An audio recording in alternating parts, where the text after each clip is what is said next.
Welcome to Mission Evolution Radio Show with Gwilda Wiyaka, bringing together today's leading experts to uncover ever-deepening spiritual truths and the latest scientific developments in support of the evolution of humankind. For more information on Mission Evolution Radio with Gwilda Wiyaka, visit www.missionevolution.org. And now, here's the host of Mission Evolution, Miss Gwilda Wiyaka. Hello. Whether you're new to the show or an old friend, if you want to find the latest knowledge from today's leading experts to support your evolutionary process, you've come to the right place. This is Mission Evolution Radio TV, and I'm your host, Gwilda Wiyaka. This episode will be exploring thought form projections and spirit communication. Across the ages, there have been people who live their lives based on spiritual messages. All great religious texts were written by someone who was connected to a higher realm. Many cultures report receiving messages from their ancestors to guide them. How is this information obtained? Can the average person tap in? How can we tell if the messages we receive are from spiritual sources or simply our imagination? With us this hour to delve into this topic is a gentleman we've had the pleasure of having on the show before, von Braschler. Von is the author of a dozen books on developing consciousness and spiritual evolution, including the recent Mysterious Messages from Beyond. He's written about dreams, ghosts, energy healing, our psychic and spiritual connection to pets, life transitions, and time. Von is a former award-winning journalist from the Pacific Northwest. He served on the faculty of the Megid Institute of Holistic Studies in Rhinebeck, New York, and served on the staff of the Theosophical Society National Headquarters in Wheaton, Illinois. He's led workshops throughout the United States and the United Kingdom. Visit Von on his Facebook page, facebook.com/bbraschler. Von, thank you so much for joining us again on Mission Evolution. Hi, Linda. Thank you for having me, Gwilda. It's nice to be with you this morning. It's wonderful to have you. Absolutely wonderful to have you again. And this is a really, really interesting topic, and I think very timely, because if there was ever a time that we need guidance, it would be now, wouldn't it? Yes, we're living in a very difficult time, but like all times, it's a time of transition. And I think we must recognize that change is dynamic and always with us, and we must learn to adapt to change. You know, it seems like things move slow for a while, and we thought they would never change, but they've been slowly changing all along, haven't they? Yes, they're always changing. Life is always changing. We've learned that much. What doesn't change dies and becomes part of the process by becoming fodder for the next cycle. You've got it. You've got it. So you've written many books on spiritual evolution and consciousness. How did you first become interested in the topic? I've always been interested in consciousness. I think it's the only subject that makes any sense. I think we've all come from consciousness. We're all returning to consciousness. We all harbor an inner consciousness that we need to awaken. My first experience was like when I was 11 or 12. I started hearing music that wasn't there. It was inside my head. And I started listening to insight messages like, what to do. It saved my life. I remember walking once on railroad tracks that I thought would lead to my home 20 miles away. A foolish thought because railroad tracks did not lead to my home and I didn't know how to get there. And I was told that if I got on the tracks and I walked and took one big step, I would be home. And when I took that step, I opened my eyes. It was dark and I was in front of my house. So I ignored that for about a year. And then I heard this music, and the music seemed to come from the front of my house. I walked to the front of my house and I stared at the street, and I had to admit there are no railroad tracks leading to my house. Goodness. And you were 12?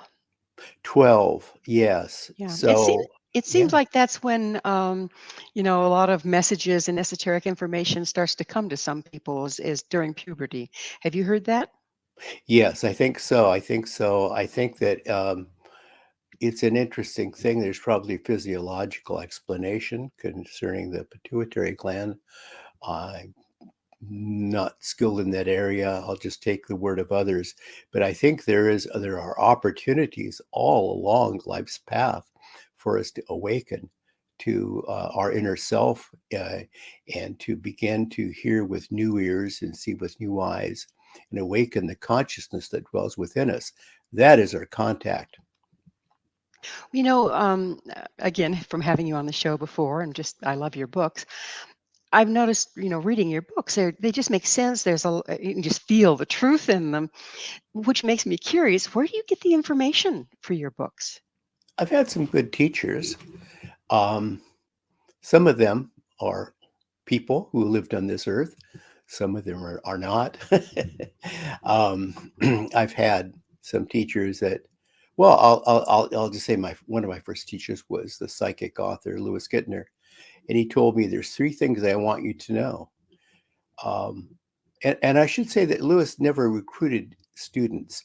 People would find Lewis, and then he would tell you anything you wanted to know, but you had to ask the right questions. I think he was the real deal. Anyway, he said, there's three things you must know. He said, you want to write them down? I said, no, I'll remember. He said, are you sure? He said, listen, listen, listen. So he wrote a book by that title because he thought I'd probably forget. But it's so true. It's so true. You must learn to listen. But you listen with more than just your ears, don't you? Yes, you have to awaken an innate consciousness within you. I always tell people there's a champion inside you. It's your true self. It's your real identity, your higher self, and it is the part of you that's eternal, that's all knowing. It knows where you've been. It knows why you're here. It knows where you're going. And it's a matter of awakening that inner spirit within you. And it is a hard thing for most people to recognize that there is an inner side to us, but there is. We commonly call this our spirit. I call it our consciousness. Well, it seems like, we come into the world, and the first thing we have to do, because we come in spirit form into the physical body, Yeah, the first thing we have to do is forget the spirit and start to try to figure out how to live in this physical body. Is that a hand? Whose hand is that, kind of thing, right? You see true. babies, totally fascinated by their foot moving in the air. But then at some point, and maybe it is when we're in puberty, then the other part seems to start to come forward in some of us.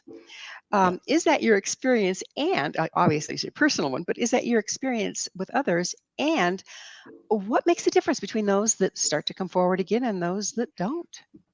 Well, it's easy for us to deny this inner self. There is something about let's say, our brain, our mental, physical, mental capacity that seeks to protect us, and it seeks to protect us um, from what it sees as dangers in the physical world.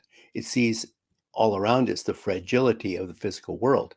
It is, after all, a world in transition, and so things are constantly living and dying and being broken and being bent. So I think that it seeks to protect you, and so it jealously guards you. And I always tell people when they're trying to learn to meditate or go within to access this inner spirit, you must reach an inner agreement and a harmony within you. It is a matter of convincing your physical body, your mental body, your brain that it will be safe to go within. But it denies this. It's a gatekeeper function of the physical brain to deny that there's any other aspect to you. But there is, of course. We're all energy bodies that are encased in a physical wrapping.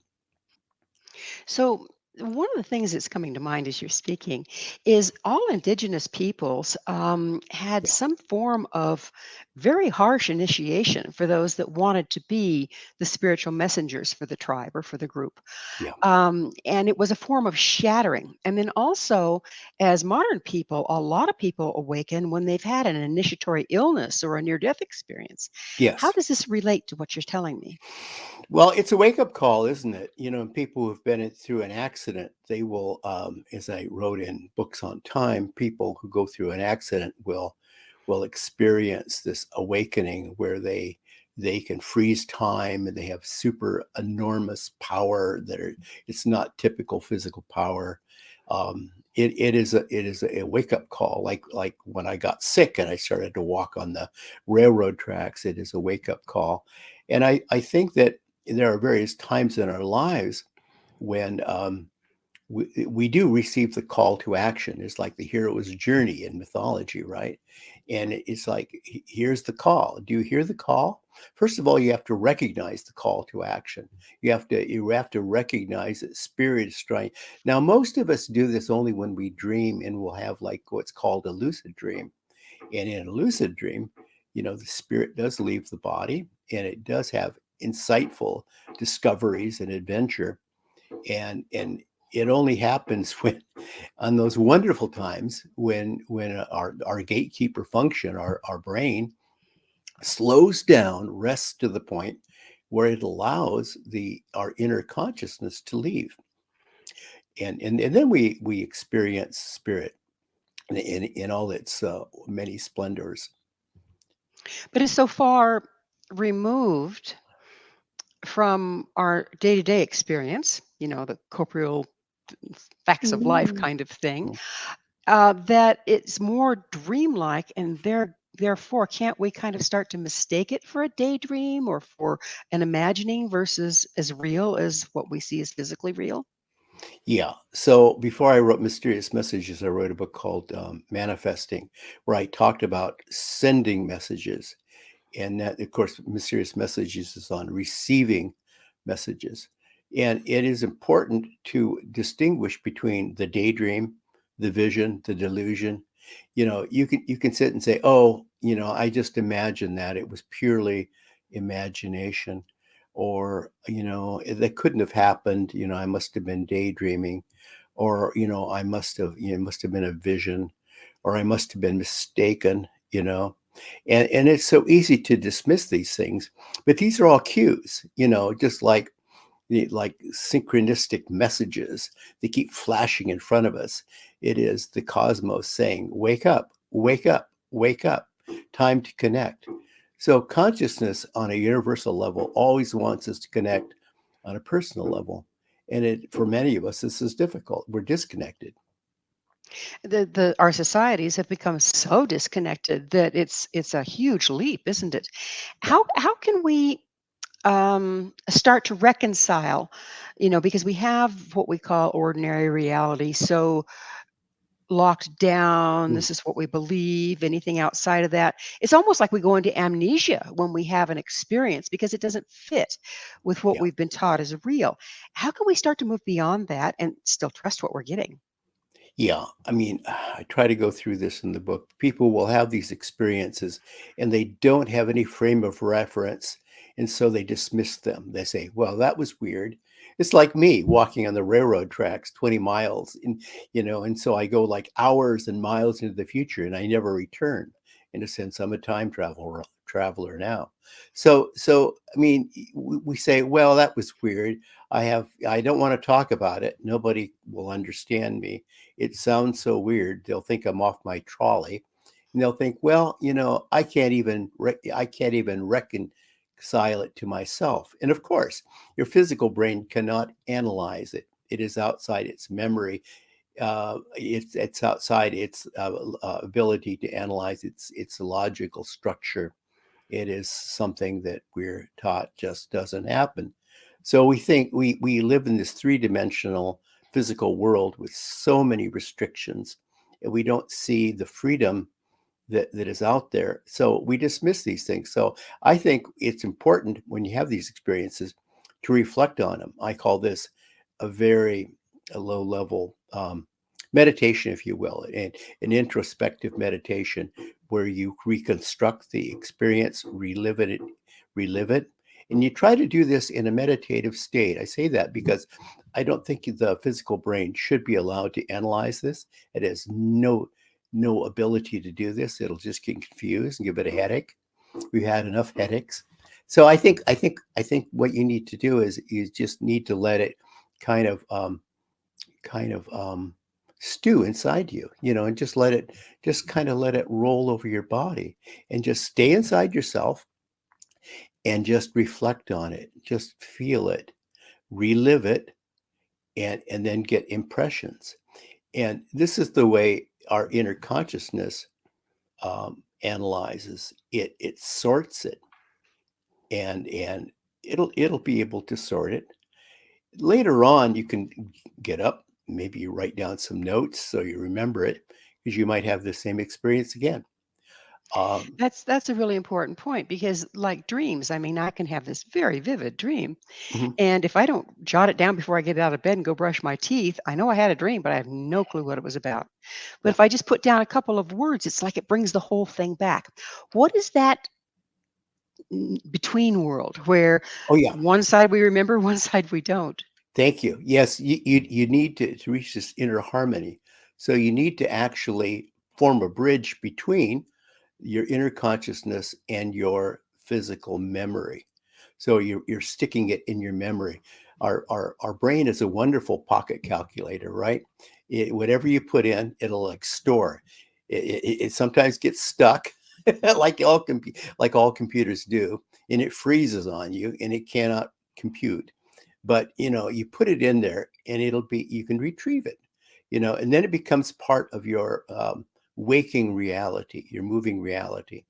This is very important, so that what happens, say, in a lucid dream or a psychic experience, where the spirit actually has, on a deeper consciousness level, experience things that would be called non-physical reality, then this non-ordinary reality can be stored in your physical brain as part of your total being. Is the language that it's stored with the metaphors you were speaking about? Yeah, it is so hard to use the right language. I always feel, every time I write a book, Gwilda, I feel embarrassed because we're using words, and the words have different meanings to different people, and the words can be confusing. And gosh, um, the words are powerful, but they can be misleading. So they're really, in some ways, there are no words to describe the experience we have. So when I write, I try to just tell my experience, because I know that's my truth. We're about out of time in this segment, but a lot of the different cultures, the native cultures, speak of listening with your heart. Yes, Is this part of what we're talking about here? this is exactly what we're talking about here. The heart is once again, it's your inner being. It is on a deeper level. They're not talking about this big muscle in your chest. They're talking about something else. They're talking about spirit. Okay. And so, yeah, in the shamanic traditions, they have a tremendous history of out of body awareness, where the spirit roams. They call this, dream walking, spirit walking. The shaman in the group will do this as a service to everyone, but generally in many tribes, they're taught this, as a rite of initiation to become a whole person. Well, it is that wonderful moment. We are going to have to take a station break. I'd love to pick up with this on the other side. Vaughn and I will return very shortly. So don't you go away. This is Mission Evolution, www.missionevolution.org.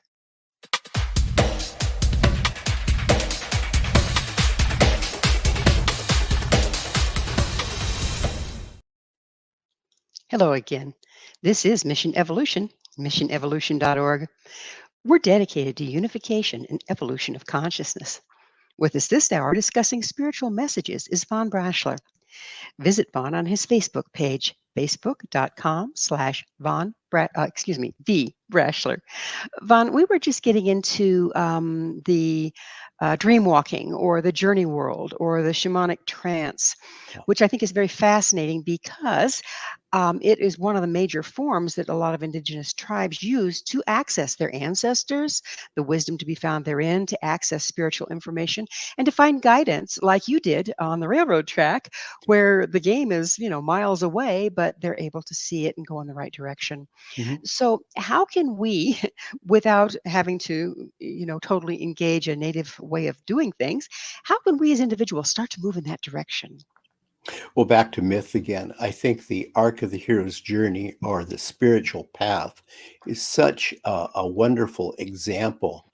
And I think they were not given to us as examples to be wonderful stories, but to be instructive. I think there's um, great truth in the Odyssey, exploration, discovery. Every one of us is on an adventure. It's our life adventure, and whether you assume this adventure wholeheartedly or half-heartedly will depend will determine what you get out of the journey. As we accept the journey and wholeheartedly begin this journey in earnest, then we will encounter mentors, supernatural, natural teachers, also challenges, difficult challenges. Um, um, and we will, if we stay with it, become transformed. Most of us become transformed only in that we get older and then we die. There's a little more to it than that. So I think of like, well, let's take the journey to Oz, the Wizard of Oz and Dorothy going from Kansas to the Emerald City. This is not just a children's story, folks. This was written by a very serious theosophist who knew that he was explaining and very colorful, cute, that any age could identify with on some level, the story of one's life journey. And it's a journey of discovery, insight, and growth. And every one of us can do that. I mean, goodness, look at wounded healers. Wounded healers are people who have been alcoholics, they've been addicts, they've had illness, they've had psychological trauma. Maybe they've had allergies. I had an allergy doctor who suffered from allergies as a child. I had a dentist once who had tremendous dental problems. And these people become then in their life journey tremendous teachers, heroes, and they help others. The true hero on a life, on a journey of discovery, will actually not only discover insights and personal treasures and become a transformed greater person, but will also seek to help others. Did Are you indicating that our life is can be seen as a metaphor if we start Yes, documenting what's gone on and particularly the challenges that we faced? yes, Therein lie our gifts, and if we embrace that, then we can become the hero. yes, exactly. I mean, we have to first of all see that life is a journey. I mean, it's a cycle. So you look at the arc of the hero's journey; it goes down, up. I think of this a lot because I like to take a hike up a little mountain. So I go up the mountain, then I come back. It's a cycle. So you go up, and then you reach the bottom. You reach a point of no return. For many people spiritually, this is called the dark hour of the soul. If they're serious about their faith, they will emerge from that triumphant and transformed. Doesn't that again, isn't that a shattering of sorts? Like we have to shatter the way we viewed what our passion and mission is, and Yeah, let go of where we were ego involved without even knowing it before we can really embrace what it is. that's it. I mean, you have to be able to see on this journey of discovery we call our life. You have to see what's really out there. You have to see through things, truly see with new eyes and hear with new ears. Most of us just see what's called, well, going back to Plato's allegory of the cave, the shadows among us. It's a shadow world, you know. We're seeing just reflections of things. Um, we're never really seeing anything. And it's a sad way to go through life. As we start to embrace this sort of thing, let's bring it down to the street. What's Yeah. it like? Do you hear voices in your head? Oh, Do you just have a knowing? How do you start accessing this information? see, Gwilda, this is why I was afraid to write the book. They'd say, oh, that guy, he just hears voices in his head. So I'll say, sometimes I hear voices in my head, but I've come to realize that it's either my higher self talking to me or it's outside advice. And I, honestly, as my teacher um, once told me, all my teachers have told me this, you can't always tell who the messenger is. You can only evaluate the message, but we always want to evaluate the message based on the messenger. Just accept the message, you know, don't confuse the two. So I think, well, yeah, so the message is important for us. There's a lot of people that believe in helping spirits, and at the same time believe in evil spirits. Yeah. And if one exists, it makes sense that the other one does. How can we tell the information we're getting is reliable and true versus being tricked by the devil, if you will? If it, here it is, you have an antenna inside you, and if you really get in touch with your inner self, you're really, you know, aware, you're spiritually awakened. You know, your inner consciousness, your higher self does have this gleaning quality to it. And this is what it is. It has a sense of awareness that outperforms our five physical senses. So I'm not saying it's like Wonder Woman's golden lasso, but it will actually enable you to evaluate things. And you get a tingling up and down your spine. You know, your the back of your neck will. You'll feel the hairs kind of bristle when you're getting truth spoken to you. Now, it is I for this reason. I never suggest to people to contact the spirit realm ever. I'm not saying that, but what I'm saying is being willing to listen. Because if your guardian angel wants to speak to you, you should be able to listen. You know, and I think they do speak to you all the time. They give you There's inspiration. there's a lot of people trying to contact the spirit realm. What are the pitfalls there? Why do you say never to do that? The pitfalls are you don't actually know who's out there and what their motivation is. They will just try to disguise themselves. When I was a ghost hunter early on in my youth, you know, I noticed that people would ghosts would pose as, say, your Aunt Millie or your dear, you know, cocker spaniel. And they wouldn't be that at all, you know. So I think that there are you know uh, bad players out there. I don't think they necessarily have any power over you unless you listen to them, unless you allow them to control you. So for that reason, I never advocate trying to contact the spirit realm. But then again, somebody may want to contact you on a spirit level. And when we say the spirit level, this is not saying that it's always going to be an angel or an extraterrestrial or a dead person. It could be almost anything. It could be somebody at the other side of the world desperately through telepathy trying to send you a message.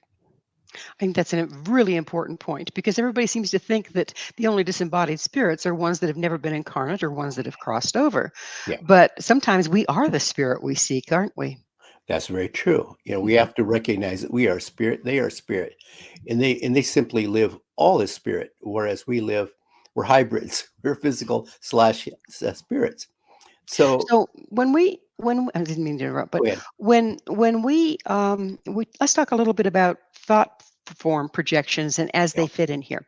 How much is our intent or the questions that we're kind of inadvertently putting out into the universe? I wonder what this, I wonder what I should do, I wonder what's happening. Those kind of questions yeah, combined with our personal intent, is that what draws the information to us from reliable sources?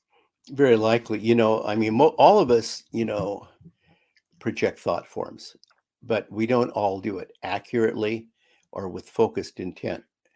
And this is the sad thing, because the most people just they don't value their thoughts, simply treating them as idle musings inside them that have no real form. Now, when we say thought forms, we don't mean that they don't have physical substance, but they do have structure. They do have form. We know that they have color, which indicates that they have different vibrational levels. So in a sense, then our thoughts are projected uh, intelligent energy. That's our consciousness. So from our consciousness level, we're projecting thoughts that are intelligent energy, and it goes out there. And if it has a sense of direction that you've given it, if it has intent that you've given it, that it can have impact. And our thoughts can be very powerful and impactful. I've heard that and experienced, quite frankly, that our thought forms are actually the matrix around which reality can form. Have you heard that? What do you have to say about that? Yeah, our consciousness is always reconstructing reality around us. So if we're just idly throwing thoughts out there willy nilly without any conscious thought or responsibility, we're like blindfolded skeet shooters, right? We're poking holes in something. Yeah, so I always think of the words of the Indian philosopher Krishnamurti in At the Feet of the Master. He said we must be responsible for our thoughts as well as our deeds, because our actions have consequence, but so do our thoughts. Our thoughts explode somewhere, and they can explode with terrifying results. We can screw this whole thing up. If we need to think of ourselves as co-creators of the universe, in that we're bringing our consciousness, our thought forms, and altering, for better or worse, this world that we call our reality. So this brings up the scary question of a lot of our thoughts are being directed by media, being directed by advertising, being directed by Mm, conditioning, being directed by our patterns, not being directed by us. mm. Are we being exploited to create the reality we're living in? Of course, and people need to start thinking for themselves. I mean, who's doing your thinking for you? Who's driving your karma is the big question. So naturally, people are always um, well, I mean, many people will just simply, turn over this decision making to someone else, and they'll say, "Well, tell me what I should think and what I should do, and where I should send my energy." Well, your energy includes your thought forms. So, this is extremely important to do our own thinking and be responsible for our own thoughts, and to be impactful with our thoughts, because they can move mountains. I mean, you think of the Maharishi effect and how he brought peace with just a few people. You think of the work of the Japanese researcher Emoto Mm. and messages from water, and how it would actually change crystalline structure in water, and how little children could collectively send messages of love and healing. This is very big stuff. It's huge. And it doesn't it all come back down to ultimately we need to find and know ourselves? Yeah, yeah, yeah. Know thyself, the Greek admonition. So if we know ourselves, then that means that we go within, and we actually awaken our inner self, which is our true self, which is our spirit, our light body, the energy body that dwells within us, and we allow it to explore and grow. I think that the whole meaning of why we're here for every one of us is spiritual evolution. You know, if we're theme of your show, Gwilda. So I mean, if we're not, and this is so important to those of us who call ourselves theosophists, we know that we come here as consciousness in a physical form to discover and learn and evolve and experience. Well, it's all part of it. And then we bring back to the world soul, this universal soul of which we are a part, our experience and what we've learned. But most of us have learned very little. So it's about that time in this show, Vaughn, when I have to ask you, what is your mission? It's doing this. This is it. I finally figured it out. I'm just here as a witness to what I've seen.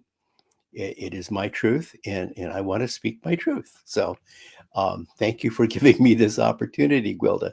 So I think I write the books so that I can get on shows like yours. Well, it's a real pleasure having you here. It's just wonderful information that you're bringing through.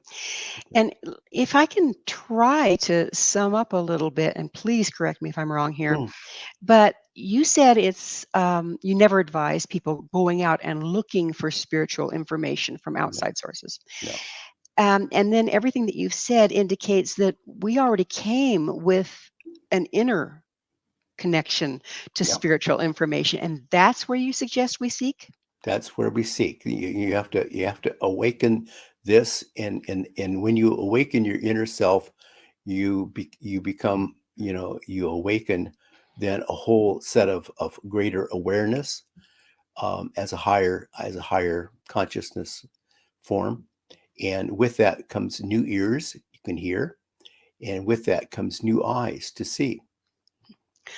Do we also, as we deepen that interior or internal connection, do we also then start to connect with other? Like you said, we all are in spirit form. Oh yeah. Does it make it easier to connect with other? Oh yes, definitely. I mean, you're going to have a connection to. There are probably spirits trying to contact us, each one of us, all the time, but most of us are not listening. We're trying to listen with our physical ears, and they're not connected to anything, really. I mean, the subtle messages that come through are not verbal, they're not auditory, they're not physical explosion sounds. They're very subtle sounds, so they're carried on a frequency that can only be heard with these inner ears and seen with these inner eyes. Well, we are virtually out of time, Vaughn. I can't thank you enough for joining us on the show and bringing your wonderful knowledge. Quickly, where can people find your books? They're online, Barnes and Noble online, Amazon.com online, and in fine bookstores. Ask and they'll order it for you. Wonderful. Vaughn, again, unfortunately, we're out of time, but thank you so much for coming on the show again. Thank you. Our guest this hour has been Vaughn Braschler. Vaughn is the author of a dozen books on developing consciousness and spiritual evolution, including the recent Mysterious Messages from Beyond. Visit Vaughn on his Facebook page, facebook.com/vbraschler. This has been Mission Evolution with Gwilda Wiyaka. For more information or to enjoy past archived episodes, visit www.missionevolution.org. Please be sure to join us right here next time as this mission continues, bringing information, resources, and support to our rapidly evolving world.